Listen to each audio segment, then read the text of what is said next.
Hello, my name is Hector Velazquez, and welcome to another episode of GCSAA Inside the Shop. Now, continuing on our metalworking and fabrication series, we finally arrived to the point where we're going to be making some sparks. So I'm really excited about that. Today, we're going to be talking about anvils. Two things that you can use that I think would make great anvils. One of the most common one is using a piece of railroad, like what we have here. You can easily make an anvil. I've made a few of them using anvils, and it's turned out really nice. But then something that probably pretty much everybody has in their shop laying around somewhere is an I-beam. So today I'm going to show you how you can make your very own benchtop style anvil, something that you can use to straighten out some metal or maybe even, I don't know, forge a knife. Well, enough talking. Let's go ahead and get started and let's make some sparks, baby. All right, we're gonna go ahead and bring this I-beam over here and we're gonna set it down and we're gonna get our safety gear on. So I'm using a leather apron and a full face shield. All right, now let's have a look at some of the parts that make up an actual anvil. And this is my M&H Armitage mouse hold from Sheffield, England. It's over 200 years old and it weighs about 145 pounds. Now this is called the nose, and this little square part is considered the cutting area. And then we have the face of the anvil. Now the square hole is a hardy hole for other tools, and then you have the round hole, which is called the partial hole, and that's for drifting holes. All right, so I'm gonna cut about 1 foot from the side beam. And I'm gonna use my speed square to draw a line. All right. And then I have it set up on my bandsaw. If you don't have a bandsaw, I highly encourage you to get one. They're absolutely so useful around the shop. Makes this job a whole lot easier.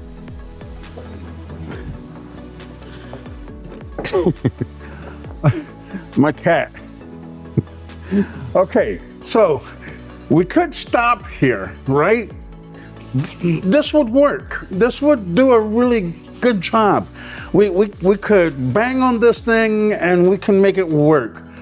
But now, you guys, you know me better than that, right? We're not gonna just leave it here. We're gonna freaking deck this thing out, okay? And let me show you how we're gonna do that. Okay, since we're using it as a benchtop anvil, let's make it look like one. So I'm gonna go ahead and create the nose area. And it's just gonna be a simple triangle here. That part's getting cut away and so is this part. And then let's just kind of draw out a rough of the side profile. Now to cut the nose area, I am gonna use my cutoff wheel. Now, the one easiest and most economical way of using your cutoff wheel, and I mean economical because if you just score and just let the weight of the angle grinder do the cutting, these wheels will last you a whole lot longer. All right, so we got that set up. Now I'm gonna set up my bandsaw. I made this thing, this plate is actually from my old compressor, but I use this so I can use the saw in an upright position. And let me tell you, this is the best thing I could have done to this saw. So the rest of this, I'm gonna shape out with my bandsaw. So this is gonna take me a little bit. All right, now that I got all that pretty much big extra hunk of metal out of the way, now it's time to use my flap disc and just start shaping out and smoothing out some of these areas. Take your time. This is where you really wanna take your time and get it looking good. All right, now I'm gonna drill my partial hole. Doubt we'll ever use it, but it looks good. And then I'm gonna use a wire cup wheel to clean up the rest of the anvil. And then now that I'm done, I'm gonna use some carb cleaner to clean it up, and then we're gonna take it to the spray booth.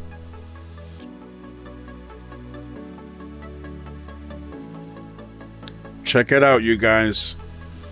Is that beautiful or what? This thing actually turned out really nice. I'm really excited. It was a cool little project. and it turned out really good. I can see me using this a lot. It's nice, it's portable, you can take it wherever you need to, and we got to get it looking good. And here we are. A nice benchtop anvil that's going to help us with little light metalworking work, and it's going to help with, just a few handful of projects, nothing crazy, nothing big, but it's just something to get us by. And why not make it look good, right? So I want to thank you for joining us here today on GCSAA Inside the Shop, where we're helping technicians one wrench at a time.